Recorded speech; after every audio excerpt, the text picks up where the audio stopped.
Please stand.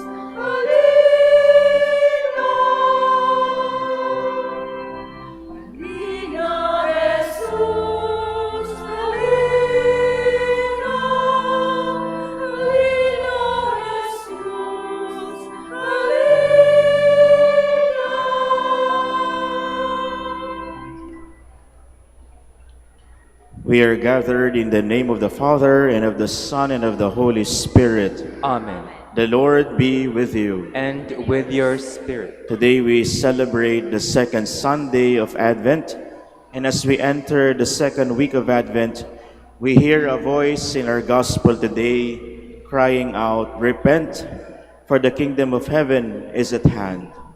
It is the cry of John the Baptist in the desert, calling on all of us to prepare the way of the Lord. We should listen to this cry to show that we are ready to reform and that we are ready to change for the Lord. My dear brothers and sisters, let us acknowledge our sins and so prepare ourselves to celebrate the sacred mysteries. I confess to Almighty God and to you, my brothers and sisters, that I have greatly sinned in my thoughts and in my words, in what I have done and in what I have failed to do, through my fault, through my most grievous fault. Therefore I ask Blessed Mary, ever Virgin, all the angels and saints, and you, my brothers and sisters, to pray for me to the Lord our God. May Almighty God have mercy on us, forgive us our sins, and bring us to everlasting life. Amen. Lord, have mercy.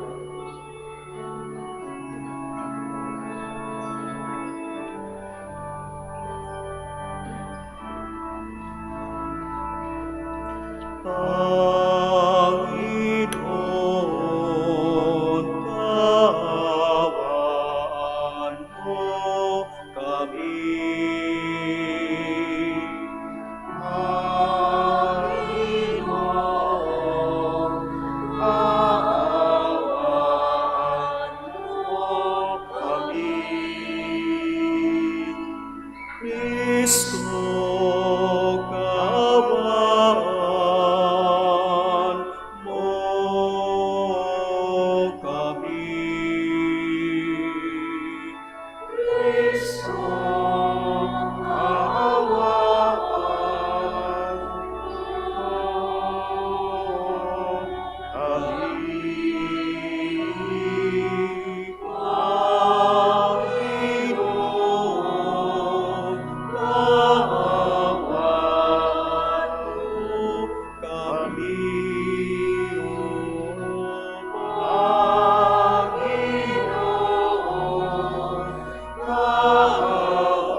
Let us pray. Almighty and merciful God, may no earthly undertaking hinder those who set out in haste to meet your Son, but may our learning of heavenly wisdom gain us admittance to his company, who lives and reigns with you in the Holy Spirit, God, forever and ever. Amen. Please be seated. The prophet Isaiah announces the coming of the Davidic Messiah, who will bring peace to the world because he possesses the Spirit of God. A reading from the book of the prophet Isaiah. On that day, a shoot shall sprout from the stump of Jesse, and from his roots a bud shall blossom. The Spirit of the Lord shall rest upon him, a spirit of wisdom and of understanding, a spirit of counsel and of strength, a spirit of knowledge and of fear of the Lord, and his delight shall be the fear of the Lord. Not by appearance shall he judge, nor by hearsay shall he decide, but he shall judge the poor with justice and decide aright for the lands afflicted. He shall strike the ruthless with the rod of his mouth, and with the breath of his lips he shall slay the wicked.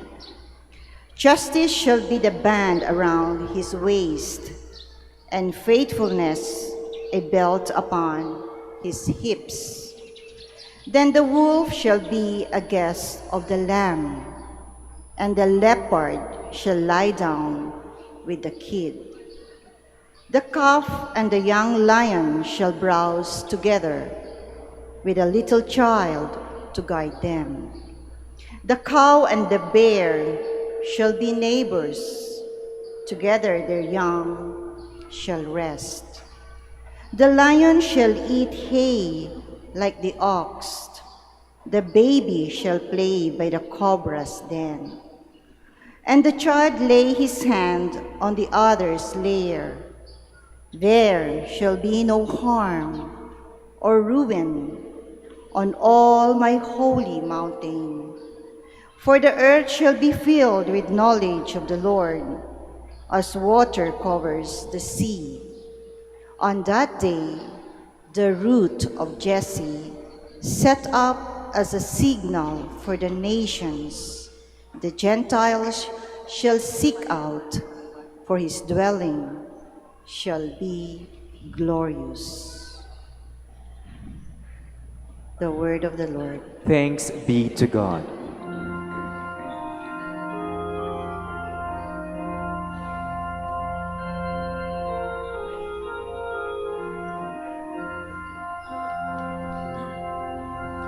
Justice shall flourish in his time, and fullness of peace forever. Justice shall flourish in his time, and fullness of peace forever.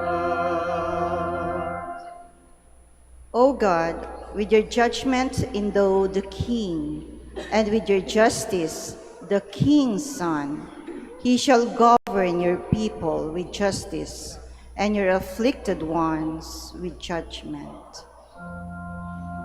Justice shall flourish in his time, and fullness of peace forever.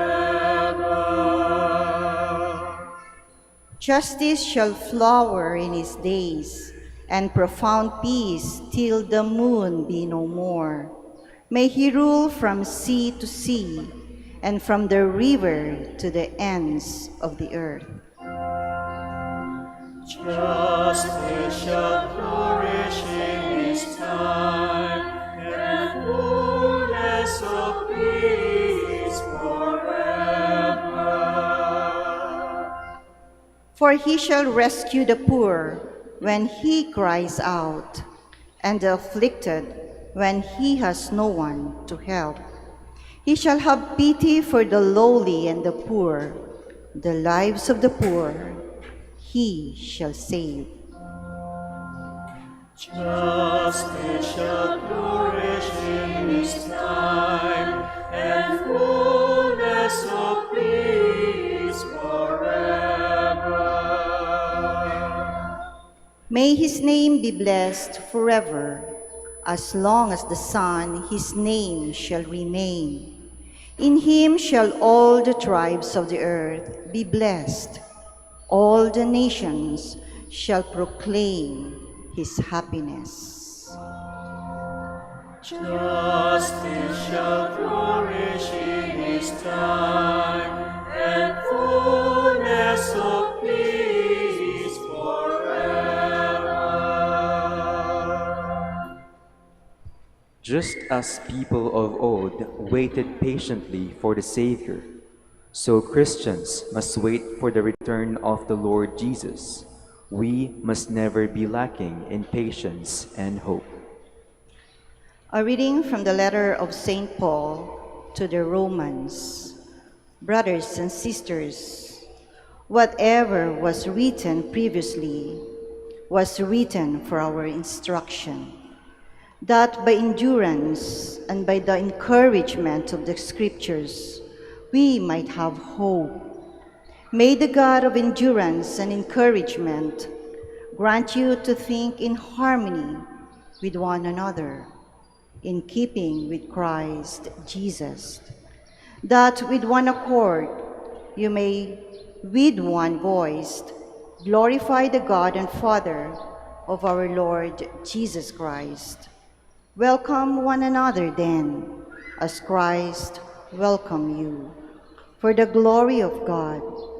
For I say that Christ became a minister of the circumcised to show God's truthfulness, to confirm the promises to the patriarchs, but so that the Gentiles might glorify God for his mercy, as it is written, "Therefore I will praise you among the Gentiles and sing praises to your name." The word of the Lord. Thanks be to God. Please stand.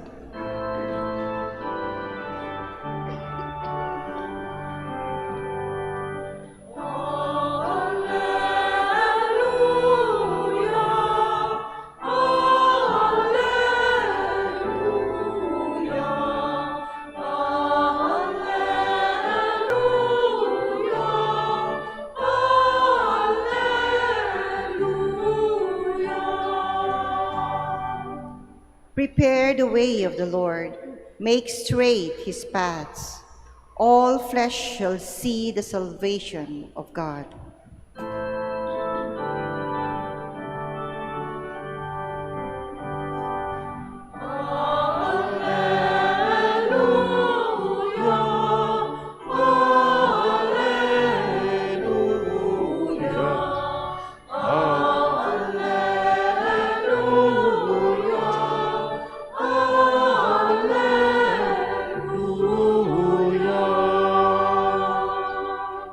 The Lord be with you. And with your spirit. A reading from the Holy Gospel according to Matthew. Glory to you, O Lord.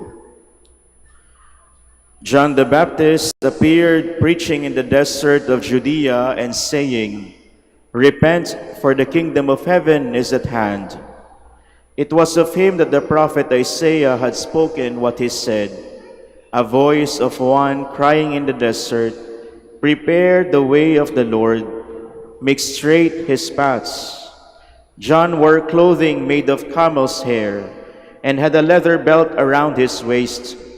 His food was locusts and wild honey.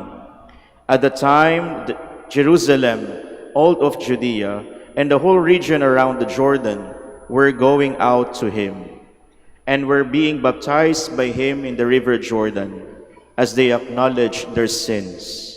When he saw many of them, the Pharisees and Sadducees, coming to his baptism, he said to them, "You brood of vipers, who warned you to flee from the coming wrath?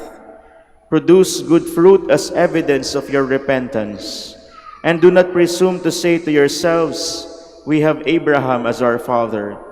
For I tell you, God can raise up children to Abraham from these stones. Even now the axe lies at the root of the trees. Therefore, every tree that does not bear good fruit will be cut down and thrown into the fire. I am baptizing you with water for repentance, but the one who is coming after me is mightier than I. I am not worthy to carry his sandals. He will baptize you with the Holy Spirit and fire. His winnowing fan is his hand.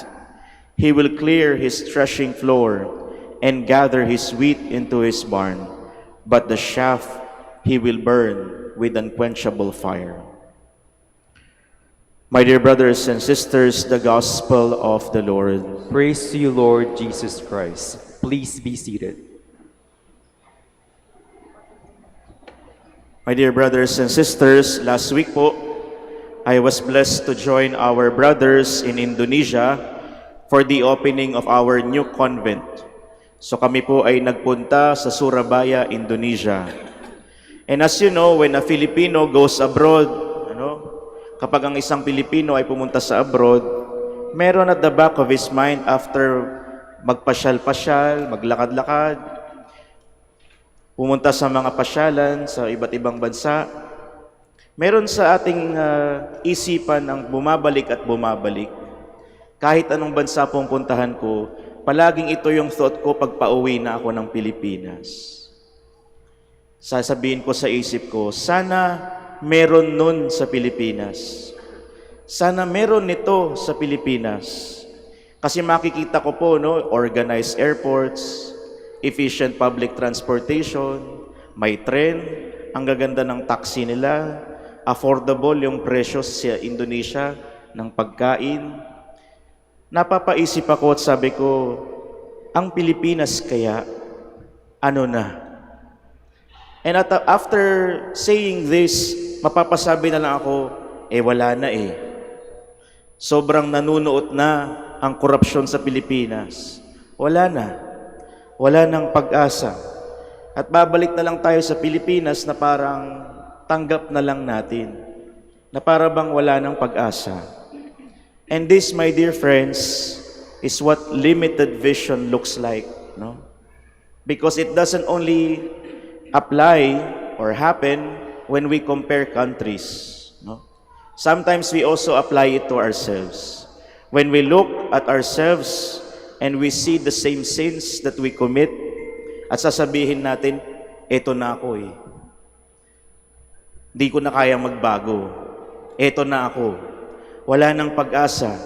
Ganon din sa ating tingin sa ating mga kamag-anak, sa ating mga kaibigan, na para bang hindi na kayang magbago.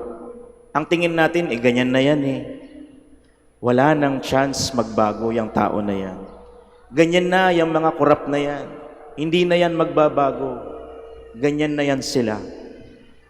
At kapag nakikita natin, na paulit-ulit lang naman, sasabihin natin, tapos na ang kwento. Wala nang pag-asa. And we find ourselves stuck.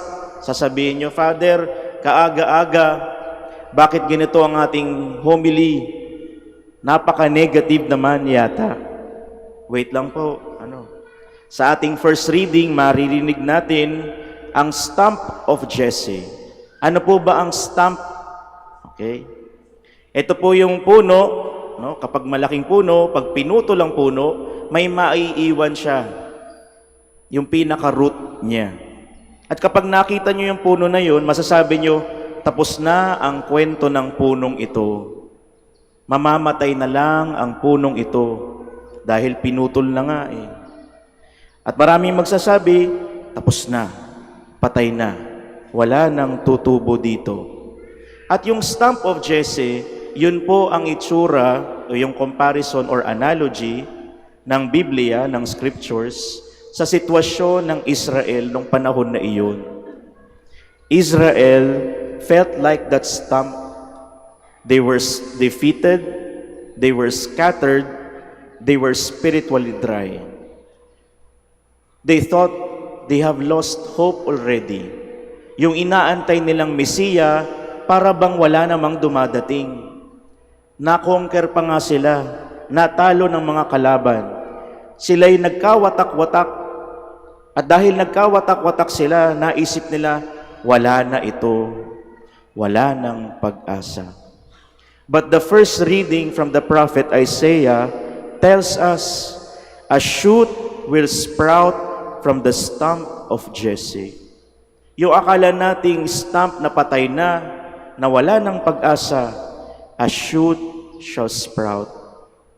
Para bang sinasabi ng Diyos, watch carefully, I will make life grow even if that tree seems dead. Ibig sabihin, sa Diyos, palaging may pag-asa. Ang Diyos palaging may second chance. Ang Diyos palaging nagbibigay ng grasya upang magpatuloy tayong muli. Advent is a season of hope. No? Advent is a season of waiting. Kaya nga po, pag sumisindi tayo ng kandila, unti-unti, it tells us to be patient, to wait, dahil may paparating na pag-asa ang Diyos. Na ang nangyayari sa bansa natin ngayon ay hindi po ito ang permanenteng pangako ng Diyos. There is hope. Kaya nating bumangon sa nangyayari sa ating bansa. God tells us, huwag tayong mawala ng pag-asa.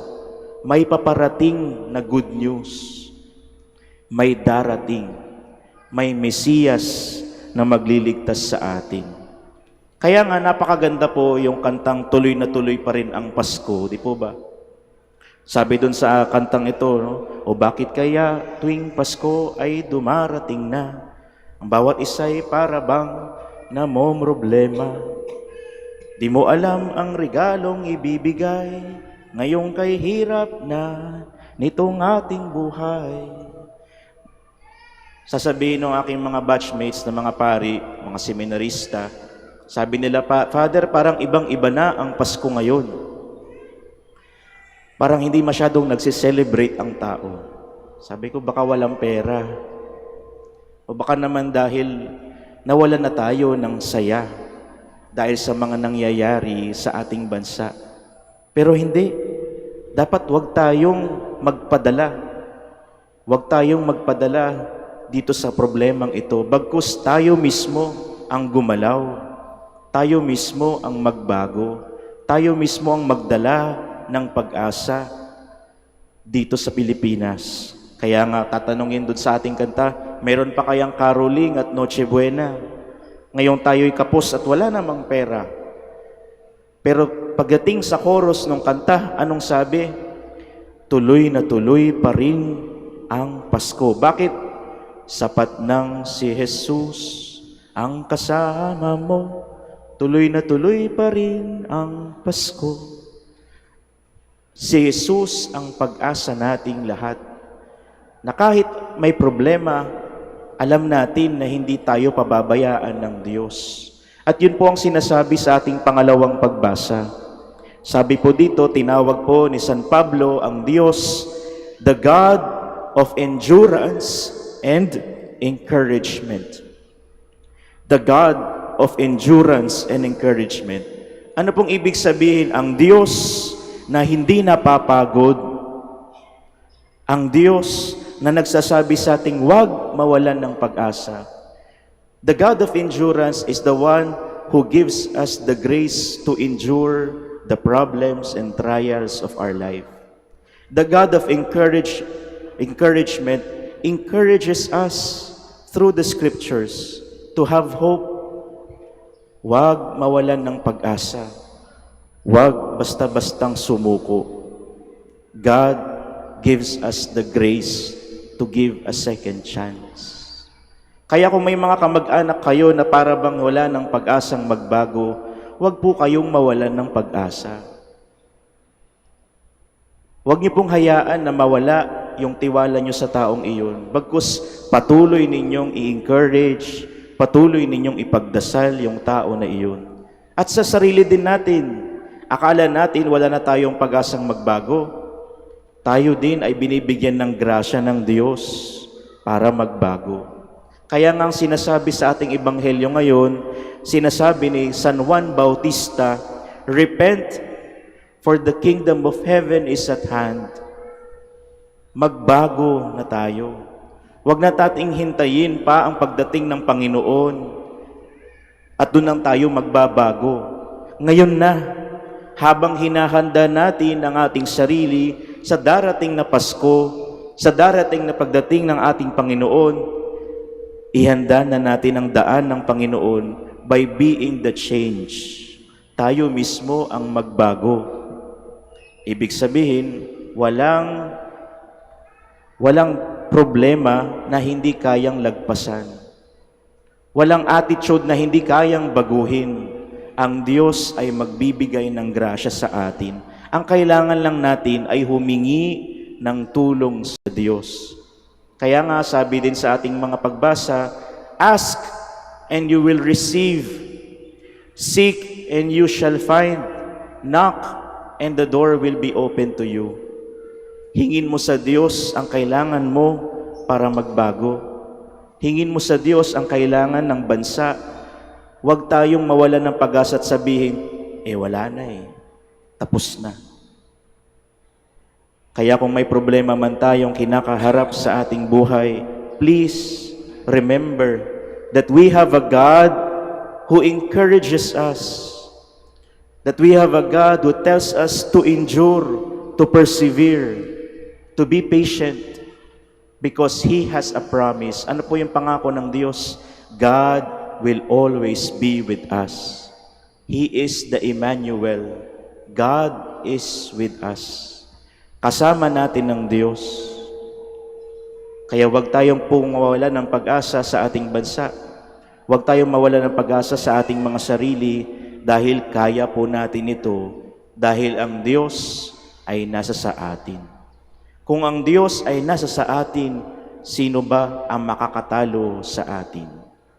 So kung may problema po tayo, kumapit sa Diyos. Kung meron tayong gustong baguhin sa ating sarili, kapit sa Diyos. Humiling at magsabi sa Diyos, Lord, tulungan niyo po kaming magbago. At kung makikita natin itong nangyayari sa ating bansa at parang madidismaya tayo, kumapit tayo sa Diyos at lalo nating ipagdasal ang ating bansa. Hindi yung sasabihin nating, bahala na sila dyan. Wala nang pag-asa yan. Tapos na ang kwento. Let us hope and pray. And that is the season of Advent. We wait in patience for the plan of God to be fulfilled. Na ang plano ng Diyos ay matupad, not only in our country, but in ourselves. And so let us pray to the Lord, the God of encouragement, the God of endurance, to give us the grace to prepare the way of the Lord by changing and by being encouraged that there is always hope, palaging may pag-asa. Lord, help us to prepare the way of the Lord, to prepare your way by changing, by being able to open ourselves for the good, and by preparing the way, by repenting, and by believing that your kingdom of heaven is at hand. Please all stand.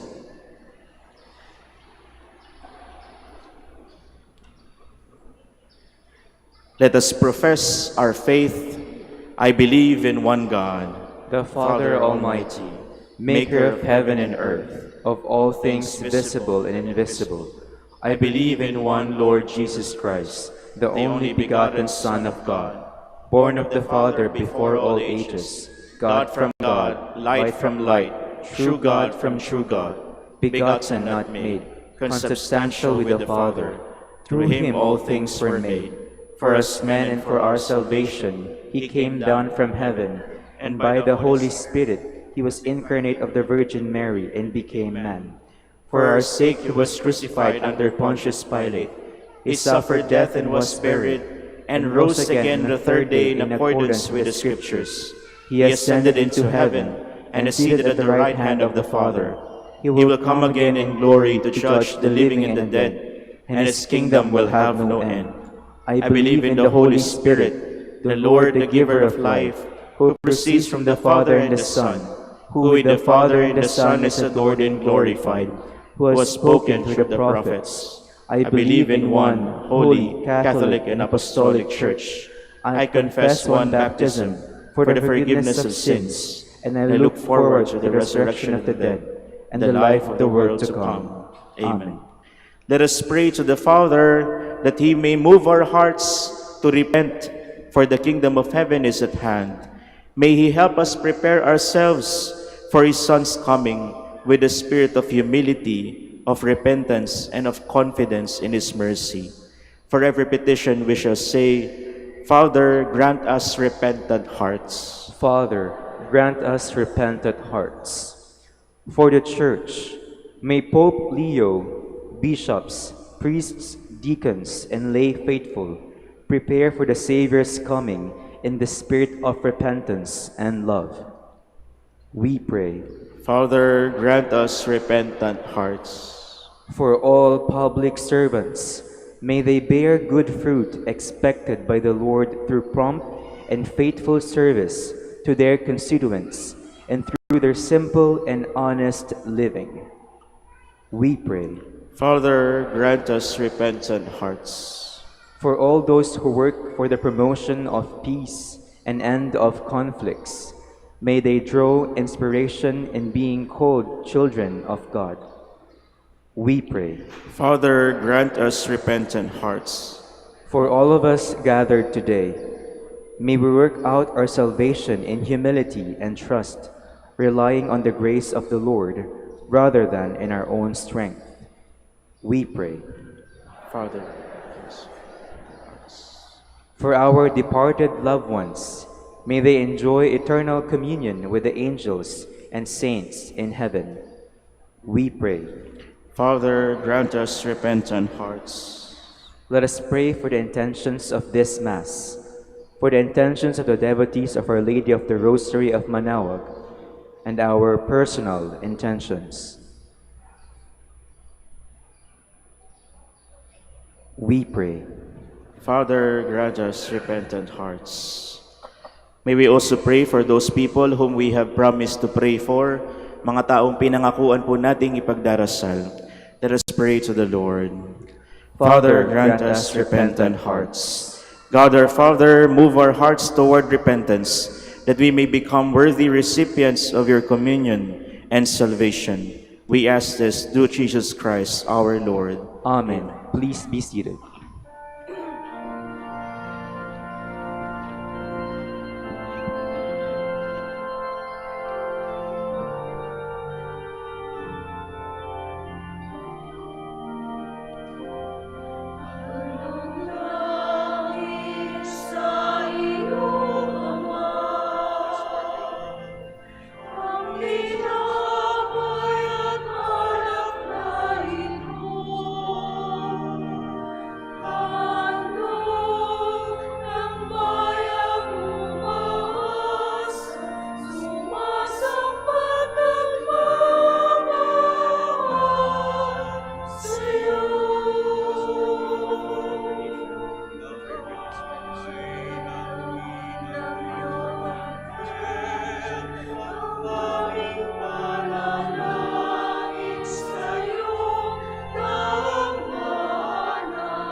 Please stand. Pray, my dear sisters and brothers, that my sacrifice and yours may be acceptable to God, the Almighty Father. May the Lord accept the sacrifice at your hands for the praise and glory of his name, for our good and the good of his holy church. Be pleased, O Lord, with our humble prayers and offerings, and since we have no merits to plead our cause, come, we pray, to our rescue with the protection of your mercy, through Christ our Lord. Amen. The Lord be with you. And with your spirit. Lift up your hearts. We lift them up to the Lord. Let us give thanks to the Lord our God. It is right and just. It is truly right and just, our duty and our salvation, always and everywhere to give you thanks, Lord, Holy Father, Almighty and eternal God, through Christ our Lord. For he assumed at his first coming the lowliness of human flesh, and so fulfilled the design you formed long ago, and opened for us the way to eternal salvation, that when he comes again in glory and majesty, and all is at last made manifest, we who watch for that day may inherit the great promise in which we now dare to hope. And so with all the angels and archangels, with thrones and dominions, and with all the hosts and powers of heaven, we sing the hymn of your glory as without end we acclaim. Holy, holy, holy, Lord God of hosts. Heaven and earth are full of your glory. Hosanna in the highest. Blessed is he who comes in the name of the Lord. Hosanna in the highest.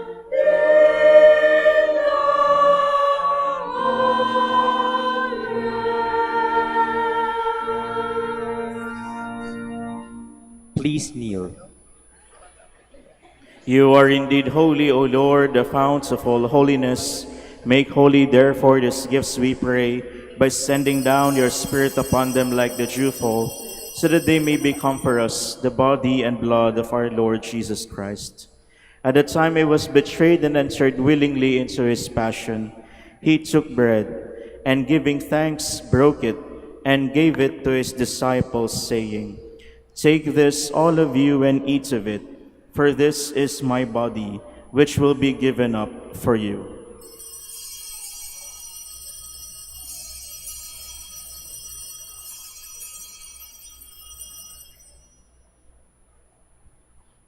In a similar way, when supper was ended, he took the chalice, and once more, giving thanks, he gave it to his disciples, saying, "Take this, all of you, and drink from it, for this is the chalice of my blood, the blood of the new and eternal covenant, which will be poured out for you and for many, for the forgiveness of sins. Do this in memory of me."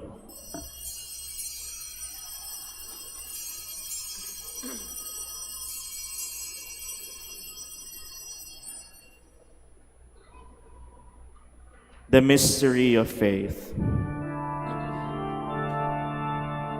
When we eat this bread and drink this cup, we proclaim your death, Lord, until you come again. Therefore, as we celebrate the memorial of his death and resurrection, we offer you, Lord, the bread of life and the chalice of salvation, giving thanks that you have held us worthy to be in your presence and minister to you. Humbly we pray that, partaking of the body and blood of Christ, we may be gathered into one by the Holy Spirit. Remember, Lord, your church is spread throughout the world, and bring her to the fullness of charity, together with Leo, our Pope, Socrates, our bishop, Fidelis, his auxiliary bishop, and all the clergy. Remember also our brothers and sisters who have fallen asleep in the hope of the resurrection, and all who have died in your mercy.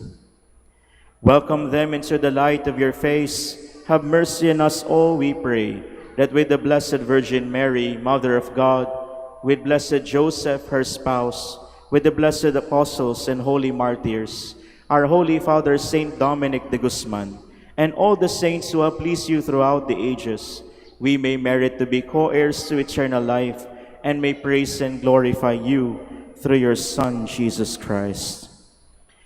Through him, and with him, and in him, O God, Almighty Father, in the unity of the Holy Spirit, all glory and honor is yours, forever and ever.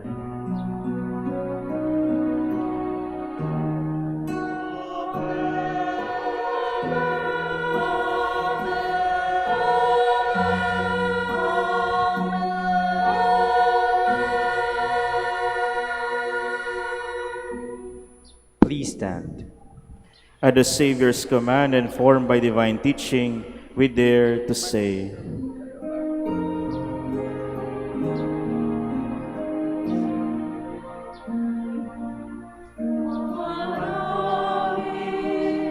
Sumasalangit ka sa maliwangalan mo, mapasa amin ang kaharian mo, sundin ang loob mo.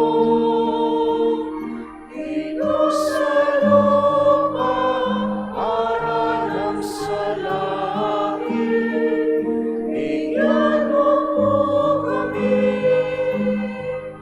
ngayon ng aming kakanin sa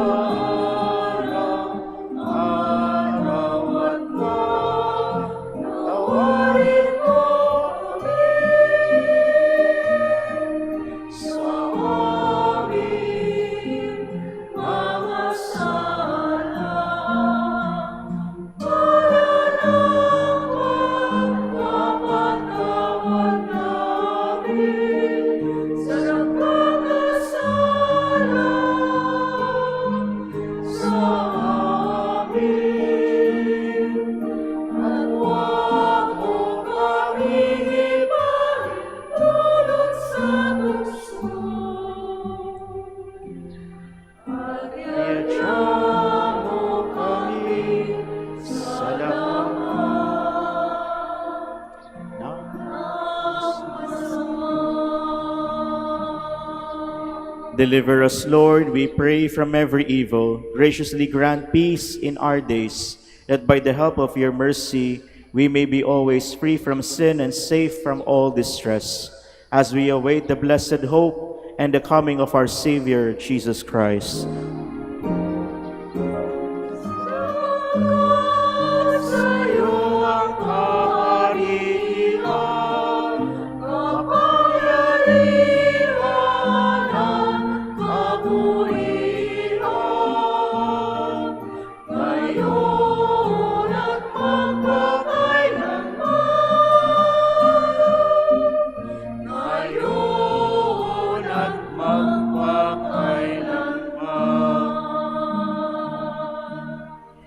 Lord Jesus Christ has said to your apostles, "Peace I leave you, my peace I give you. Look not on our sins, but on the faith of your church, and graciously grant her peace and unity, in accordance with your will, who live and reign forever and ever." Amen. The peace of the Lord be with you always. And with your spirit. Let us offer each other the sign of peace. Peace be with you. Peace be with you. This mingling of the body and blood of our Lord Jesus Christ. Turn the Lord Jesus.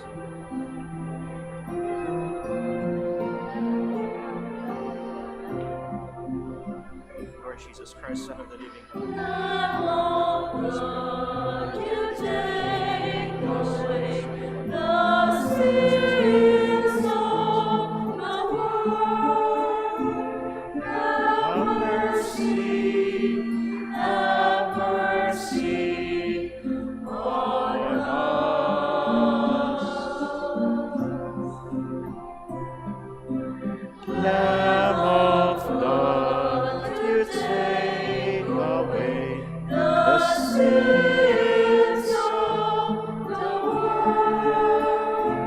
Have mercy on us.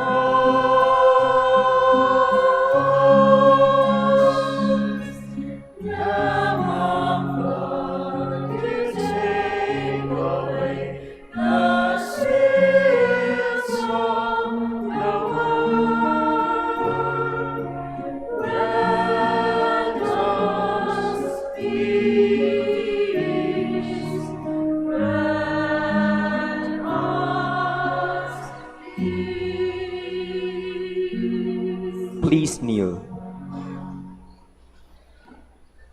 Behold the Lamb of God, behold him who takes away the sins of the world. Blessed are those called to the supper of the Lamb. Lord, I am not worthy that you should enter under my roof, but only say the word, and my soul shall be healed. May the body and blood of our Lord Jesus Christ bring eternal life to us who receive it.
Panginoon, halina, pumarito ka.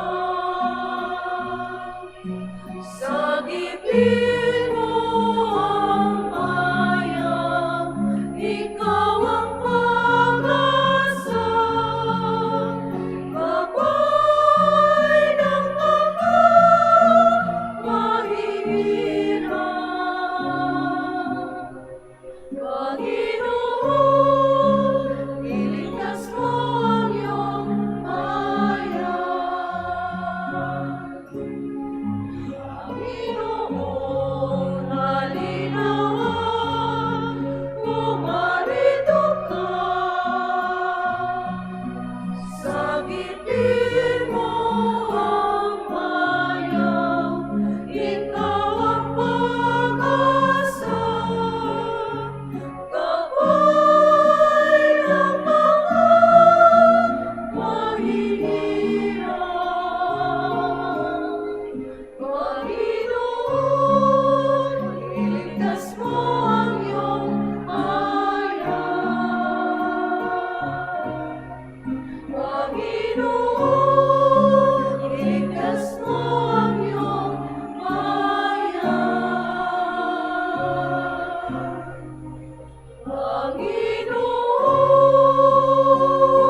Panginoon, iligtas mo ang iyong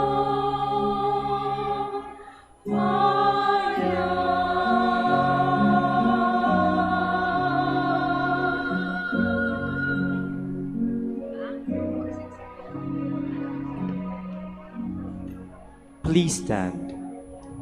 Let us pray. Replenished by the food of spiritual nourishment, we humbly beseech you, O Lord, that through our partaking in this mystery, you may teach us to judge wisely the things of the earth and hold firm to the things of heaven, through Christ our Lord. Amen. Please kneel. Prayer for the celebration of the Centennial coronation of Our Lady of the Rosary of Manaoag. Together, Almighty and loving God, we offer you our praise and gratitude as we celebrate the centennial anniversary of the canonical coronation of Our Lady of the Rosary of Manaoag. A century ago, she was canonically crowned in recognition of her unwavering maternal care and intercession, reminding us of her steadfast love and protection for all whom she calls and for all who call upon her. We honor Our Lady in Ann Maria, our Mother crowned in glory, who always leads us closer to you. Her unwavering faith encourages us to trust in your divine providence, and her profound humility calls us to walk the path of holiness.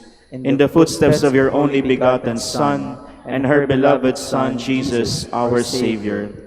On this sacred occasion, we pray for the grace to embrace her virtues, to find her guidance as a beacon of light in moments of trial, and to strengthen our devotion to her by nurturing profound hope as we journey together in faith. May this celebration deepen our bond as a people whom you have called in this blessed place of Manaoag, and renew our commitment to serve you and our neighbors with love and compassion. Through the intercession of Our Lady of the Rosary of Manaoag, the beloved protectress and patroness of the province of Pangasinan, may our lives be filled with your blessings, and may we always glorify you in our words and actions. We ask this in the name of your Son, Jesus Christ, who lives and reigns with you and the Holy Spirit, God forever and ever. Amen. Our Lady of the Rosary of Manaoag, Pray for us. Please stand. maraming salamat po sa inyong pakikisa sa ating banal na misa. Ingat po kayo sa inyong pag-uwi at baunin niyo po sana ang pag-asa na dala ng Diyos. The Lord be with you. And with your spirit. Bow your heads and pray for God's blessing. Turn your people to you with all their heart, O Lord, we pray. For you protect even those who go astray. But when they serve you with undivided heart, you sustain them with still greater care. Through Christ our Lord. Amen. And may Almighty God bless all of you in the name of the Father, and of the Son, and of the Holy Spirit. The Amen. Mass is ended. We go in the peace of Christ. Thanks be to God. Now we shall pray the prayer for the blessing of the sick. Para po sa mga may sakit nating mga kamag-anak na mga naririto at yung mga nasa bahay po natin, alalahanin po natin sila sa dasal na ito. The Lord be with you. And with your spirit. Lord and Father, Almighty and eternal God, by your blessing you give us strength and support in our frailty.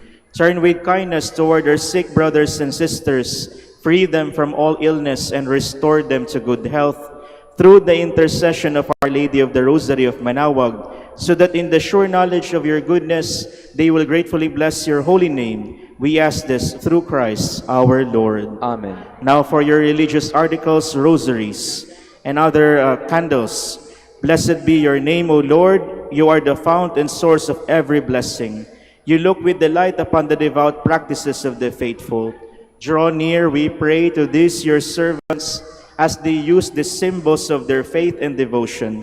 These rosaries, images, candles, oil, and religious medals, and other religious articles, grant that they may also strive to be transformed, to be changed into the likeness of Christ your Son, who lives and reigns forever and ever. Amen. Our Lady of the Rosary of Manaoag, Pray for us.